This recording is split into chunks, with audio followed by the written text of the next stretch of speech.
Hello. राजा Lear म्हणजे king Lear,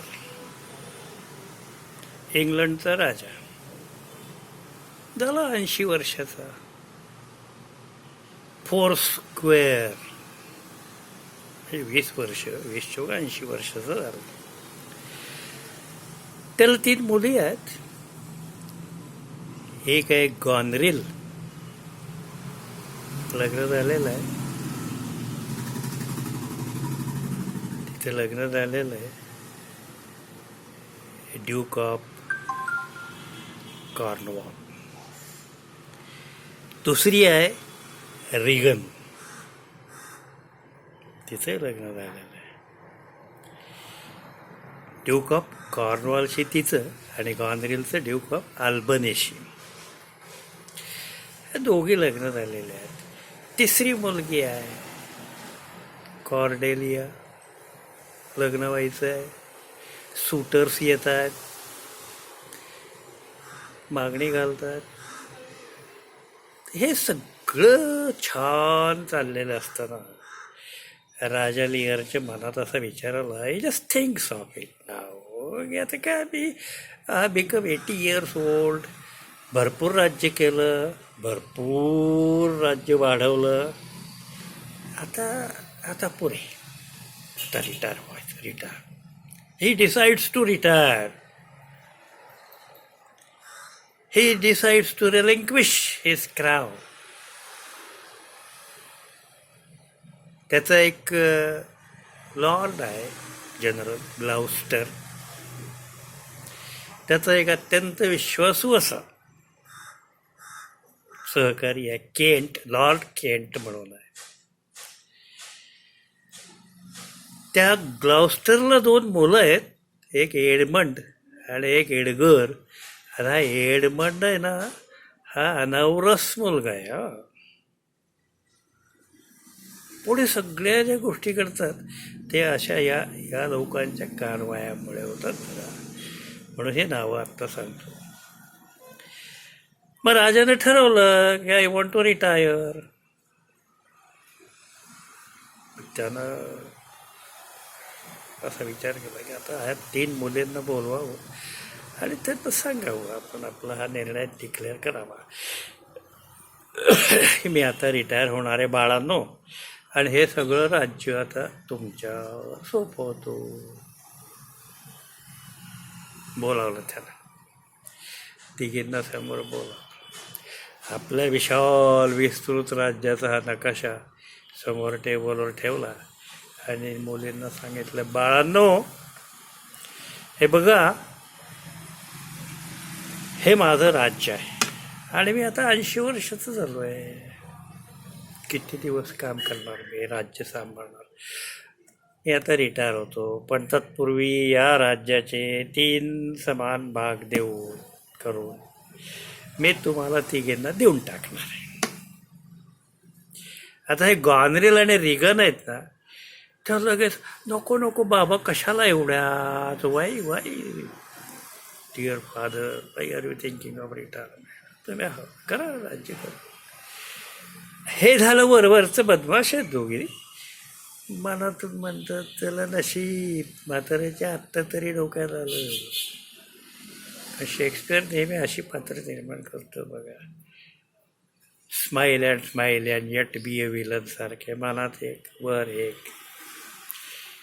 राजा म्हणतो नाही, पण मी ठरवलंय आता मी रिटायर होणार, जाऊ दे. असं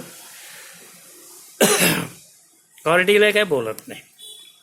पण गंमत बघा, आता राजा लिअर 80 वर्षाचा झाला आहे आणि आपल्या 3 मुलींना एक प्रश्न विचारतोय. तो म्हणतो, माझ्या एका प्रश्नाचं उत्तर द्या, ज्या मुलीचं उत्तर मला जास्त आवडेल तिला मी थोडा जास्त हिस्सा देईन राज्याचा. काय प्रश्न विचारावा त्यानं. आपण म्हणतो 60 बुद्धी नाटी होते, 60व्या वर्षीच माणसं काही अविचारानं बोलतात. आता 80 वर्षाचं झाला. तर बघा काय बापानं मुलींना प्रश्न विचारा. तर म्हणे, my dear daughters, you just tell me, how much do you love me, तुमचं माझ्यावर किती प्रेम आहे हे सांगा. आणि मला जे उत्तर आवडेल तिला मी जास्त मोठा भाग देईल. आता गोंधरेल तू सगळ्यात मोठी आहे, सांग बरं. गोंधरेल म्हणते तर काय बाबा, it's very difficult to describe my love for you. अहो तुम्ही पिता, जन्मदाते, रक्षण सांभाळणारे, आम्हाला इथपर्यंत वाढवलं तुम्ही, आणि तुमच्यावर किती प्रेम आहे, खूप खूप खूप अमर्याद प्रेम आहे, खूप प्रेम आहे. ते म्हणते की I cannot describe it in words, but she goes on describing. भरपूर वर्णन केलं. बाप खुश आहे. हा Goneril, you are my good daughter, हा हिस्सा तुला. दुसरी मुलगी आहे रिगन. तिला विचारलं नाव रिगन. ते म्हणते बाबा तसं काय आहे की ही गोंधरेलनं ना वर्णन तरी केलं हो, माझं इतकं प्रेम आहे, I love you so much father, I cannot describe it. तिनं वर्णन केलं, मग मला वर्णनही करता येणार नाही. तिचं जेवढं आहे त्याच्यापेक्षा माझं तुमच्यावर प्रेम आहे, काय सांगू तुम्हाला. बाप खुश, चांगली मुलगी यस, किती प्रेम करता तुम्ही दोघे माझ्यावर, हा तुला हेच. ती तरी कॉर्डेली आहे ना, ती प्रामाणिक आहे, शी इज व्हेरी ऑनेस्ट, अशी लबाड नाही आहे. ती मनात म्हणते की काय ह्या दोघे बोलतायत, मला माहीत आहे या कशा ढोंगी आहेत ते, पण जाऊ दे, आपल्याला काय करायचं, मी काय बोलायचं. What shall Cordelia say, Cordelia shall keep quiet, मी काय बोलणार नाही असं म्हणते. इकडे राजा म्हणतो, oh Cordelia, my youngest and dearest, हे लाडकं माझं शेंडेफळ, what do you say. Cordelia म्हणते नथिंग माय लॉर्ड. राग येतो राजाला, वडिलांना. Nothing, then you will get nothing, say something. ते म्हणते ठीक आहे, आता सांगायचंच असेल सांगू. सांग सांग, किती प्रेम आहे माझं तुझ्यावर. बघा तिचं उत्तर प्रामाणिकपणे सांगते ती. My dear father, I love you as much as a daughter loves her father, not more, not less. काय उत्तर. एका मुलीचं आपल्या वडिलांच्यावर जितकं प्रेम असतं तितकं माझं तुमच्यावर प्रेम आहे, कमी नाही जास्त नाही. प्रामाणिक उत्तर आहे, खरं उत्तर आहे. पण बापाला राग येतो. राघवचाच वडील लिअर म्हणतो, अरे so young and so ungrateful, हे दोघी पण, आणि तू अनग्रेटफुल अशी बोलतेस. ते म्हणते no father, so young and so honest. पण बापाला ही भावना कळत नाही, ऑनेस्टी समजत नाही. तो म्हणतो no, you are not my daughter, I will not give you anything, I will drive you away. गप्प बसते. हा केंट आहे ना, त्याला ते पटत नाही. तो म्हणतो माय लॉर्ड, हे काय करताय तुम्ही, हे काय करताय. You are just paying to your disease, caring for your disease and throwing the fees to the public, throwing away the fees. तुम्ही लक्ष द्या, काय करताय काय तुम्ही. मुलील ज्याचं तुम्ही आता खरं उत्तर आहे त्यांना समजते, हाकलून देताय तुम्ही. तो केंटमध्ये यायचं नाही अजिबात. मला राग आलेला, तू बाजूलो नाही तुम्ही करत. तिला हाकलून दिलं, त्यालाही हाकलून दिलं. दोन राजपुत्र आलेले आहेत तिथं मागणी घालायला. ते त्यांना राजा सांगतो, हे बघा हे पहिलं राजपुत्र, तुझं काय नाही. आता तिला काय मिळणार नसेल तर मी कशाला लग्न करतो, मी चाललो. पण तो जो फ्रान्सचा राजपुत्र आहे, प्रिन्स ऑफ फ्रान्स, तो म्हणतो नाही ठीक आहे, ती प्रामाणिक आहे, मला माहीत आहे, लग्न तिच्याची लग्न करून तो त्याला घेऊन जातो. झाली वाटणी, प्रामाणिक मुलीला हकलून दिलेलं आहे. या दोघींच्याकडे आता असं ठरवून घेतलं राजानं की मी काय करणार आहे, 1 महिना गॉनरेलकडे राहणार, 1 महिना रिगनकडे राहणार, असं मी एकीकडे राहत जाणार. त्यामुळे ठीक आहे बाबा, पण मला काय माहिती आहे का, मला काही नको आहे, पण माझ्याबरोबर मी 200 सैनिक ठेवणार माझी तैनातीला. 200 सोल्जर्स हे माझे सैनिक माझ्याबरोबर असतील. सुरू होतं राजाचं गॉनरेलचं कडे राहणं. आणि 4-8 दिवस जातात. कळतं काय मुलीचं प्रेम आहे ते. कारण 4-8 दिवसानंतर एकदा राजा असं बाहेरून आलेला दौरव, आणि आल्याबरोबर त्याची अपेक्षा आहे ना, मुलीनं आपलं स्वागत करावं, चौकशी करावी, विचारावं, बोलावं. पण तो तशी नोकराला सांगतो, अरे where is your mistress, call your mistress, I have come. तो आज जाऊन परत येऊन सांगतो, my mistress is not coming to welcome me. का? तर डोकं दुखतं तिथं, शी इज नॉट वेल. अरे मी बाप तिचं वडिलांना डोकं दुखतं म्हणून सांगते, कारण सांगते. राग येतो त्याला. काय माहिती का, माणसाला काय असतं, पैसे अडकेस काय खाणं पिणं नको असतं, ट्रीटमेंट हवी असते, ट्रीटमेंट. आणि ही अशी नाराजीची, तिरस्काराची, रागाची ट्रीटमेंट समजून घ्यायला पाहिजे. अप्पासाहेब बेलवलकर जेव्हा कांद्यात बांधून भजी आणतात आणि सोकर खायला बसतात, हे नाही चालत हो आजच्या परिस्थितीमध्ये. मग त्याला ते बोलल्यामुळे राग येणार, सगळं होणार. तसं इथे राजाला राग आला, तो म्हणतो कालहार. ती बाहेर येते, म्हणते बाबा काय ओरडायला चाललाय, अरे मी आलो तू असं बोलतेस माझ्याशी, उद्धट मुलगी. नाही बाबा, एक सांगू का, फार त्रास होतो आजकाल तुमचा. माझा त्रास होतो?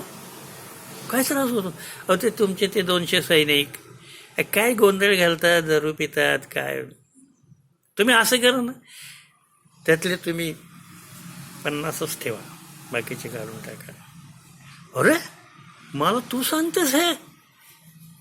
रागानं बोलतो, फाड संतापतो आणि म्हणतो हे असली तू मुलगी आहेस, तू काय हे असं वागवतेस वडिलांना? मी तुझ्याकडे थांबणारच नाही, मी जातो आता रिगनकडे. आणि निघाले तरा रागानं वडील. रिगनकडे जाण्याच्या आतच गॉनरेलनं मेसेंजर पाठवलेलं आहे दूध. बघ बाई, बाबा अशा पद्धतीनं वागतायत आणि असं तर मला तर कंटाळा आलाय. आता ते he is coming to you, तू बघ काय करायचं ते. झालं.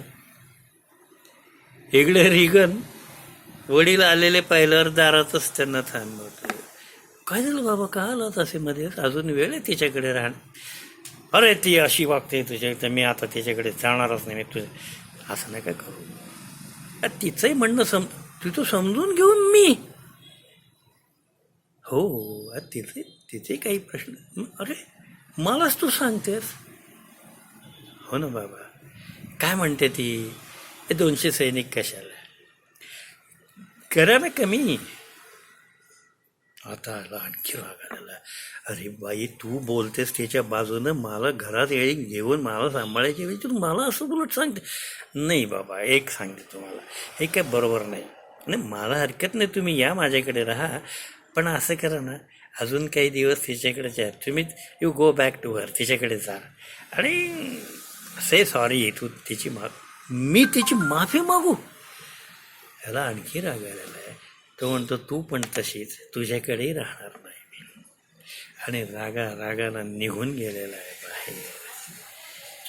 त्याचं एक वाक्य, जंगलात घेत जातोय, फिरतोय, डोक्यावर परिणाम व्हायचा, वेळ लागण्याची वेळ आलेली आहे. एक फार सुंदर वाक्य शेक्सपियरनं तिथे वापरलं. तो म्हणतो काय हे माझ्या मुली, how sharper than serpent's tooth it is to have ungrateful child. अरे असे कृतज्ञ मूल पोटी असणं म्हणजे सापाच्या विषापेक्षा चावण्यापेक्षा भयंकर आहे. How sharper than serpent's tooth it is to have ungrateful child. भटकतोय जंगलामध्ये वेडासारखा वेडा झालाय. म्हणूनच ते कोणी घर देतं का, कोणी घर मी आहे किंग लिअर वगैरे जे शिरवाडकरांनी नंतर सम्राटमध्ये आपण वाचतो ना, अशी अवस्था झालेली आहे. इकडे हा एडमंड जो आहे ना, हा अनवरस मुलगा आहे ग्लाउस्टरचा आणि तो थोडासा कटकारस्थान करून एडगरला बाजूला करायचं आणि आपल्याला सत्ता मिळावी वडिलांची म्हणून वडिलांच्या हाताने एडगरच्यात लावून देतो. खोटं नाटे काहीतरी पत्र लिहून खोटं नाटं सांगून मग वडील एडगरला हाकलून देतात. एडगरही असं निघून गेलेला आहे. केंट घरातून बाहेर जंगलातच गेलेला आहे. राजानं हाकलून दिलेला आहे. राजाही तिकडे चाललेला आहे आणि तिथे मग एडगर केंट हे दोघं राजाला पाहतात. तिथे थोडंसं काही काळ त्यांचा सांभाळ करतात. पण परिस्थिती बदलते. इकडे हा एडमंड जो आहे तो आणि गॉनरिल यांचं जरा प्रेम प्रकरण सुरू होतं. ती जी रिगन आहे ती पण इंटरेस्टेड याच्यामध्ये, या प्रेमाच्या ट्रँगलमध्ये त्यांचे एकमेकाचं वैर सुरू होतं. तिकडे ड्यूक गॉनरिलचा हा कॉर्नवॉल आणि अल्बनी यांचंही बिनसतं आणि मग सिव्हिल वॉर सुरू होतं. आणि ह्यांचं सिव्हिल वॉर सुरू झाल्यानंतर मधल्या काळात ग्लाउस्टरचे डोळे फोडतात हे या वादामध्ये वगैरे. इकडे राजा जंगलात फिरतोय, इकडे सगळी अनार्की माजलेली आहे. मग तिकडे फ्रान्सचा हा जो राजपुत्र आहे कॉर्डेलियाचा पती, तो मग सैन्य घेऊन कॉर्डेलिया ती ठरवते आता हे सगळं नीट करायचं आणि वडिलांना परत आपण असं खरं तर घडलेलं आहे. पण शेक्सपियरनं वेगळं दाखवलं आहे. काय होतं इकडे, मग हे कॉर्डेलिया जेव्हा येते त्या दरम्यान हा राजा तिला जंगलामध्ये आपले वडील दिसतात. तिथे जंगलामध्ये कॉर्डेलिया त्याला घेऊन त्याला थोडंसं सांभाळते, प्रेम देते. ज्या मुलींनी हाकलून दिलं आहे त्यांच्यापेक्षा प्रामाणिक मुलगी जी आहे, जिला याने हाकलून दिलं आहे, ती त्याचं काही काळ का होईना सांभाळ करते. युद्ध भडकतं. इकडे अल्बनी आणि हा एडमंड यांच्या कटकारस्थानानं त्यांनी पाहिलं आहे आता हे कॉर्डेलिया येते. मग तिकडे ते सैन्य पाठवतात. कॉर्डेलियाला पण तुरुंगात टाकतात. राजा दिसतो, राजा आणि कॉर्डेलिया दोघांनाही तुरुंगात टाकलेलं आहे. आणि हे सगळे गैरसमज दूर होऊन सगळं स्थिरस्थावर व्हायच्या आत तिकडे राजा आणि कॉर्डेलिया एकत्र असताना तो राजा म्हणतो आता तू वेळ लागला हो, कॉर्डेलियाला ओळखत नाही, पण तो म्हणतो शेवटी तूच माझी प्रेमाची मुलगी, मी असा फसवलं गेलो.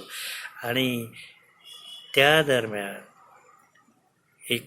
एकमेकांना निरोप देण्यामध्ये हा जो एडमंड आहे तो अशी नोट पाठवतो सैनिकांना की कॉर्डेलिया तुरुंगात तिला मारून टाका म्हणून वगैरे. आणि तिकडून त्याचं सैन्य येऊन त्याची सुटका करणार, त्याच्या आत ही कारवाई होते आणि कॉर्डेलिया मारली जाते. ते कॉर्डेलियाची डेड बॉडी घेऊन हा राजा हा शोक व्यक्त करतोय आणि त्याच दुःखामध्ये राजाचाही अंत होतं आहे, किंग लिअरचाही अंत होतं आहे.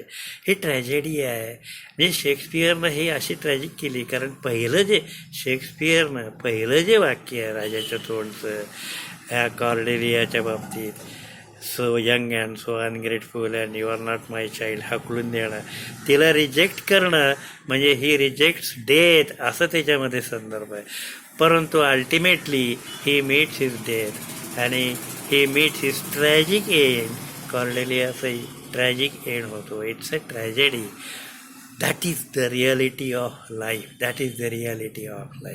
आणि ह्या आपापसातल्या युद्धामध्ये ही रिगन आहे गॉनरिल आणि रिगन ह्याही दोघे एकमेकांना पॉयझनिंग करणं, त्या दोघा ड्यूक्सचं युद्ध होणं आणि सगळे त्याच्यामध्ये संपतात. हा केंट सगळं सावरायला येतो पुढे. पण King Lear because of his wrong judgement suffers and dies. याचं एक मॉरल शेक्सपियरनं फार सुंदर लिहिलं म्हटलेलं आहे की काय म्हणे आयुष्यामध्ये, do not give away everything and if you give away do not expect anything. सगळं देऊ नका, दिलं तर अपेक्षा ठेवू नका. समोरचं ताट द्यावं पण बसायचं पाठ देऊ नये, अशाच पद्धतीचं हे किंग लिअर नाटक आहे. थँक्यू.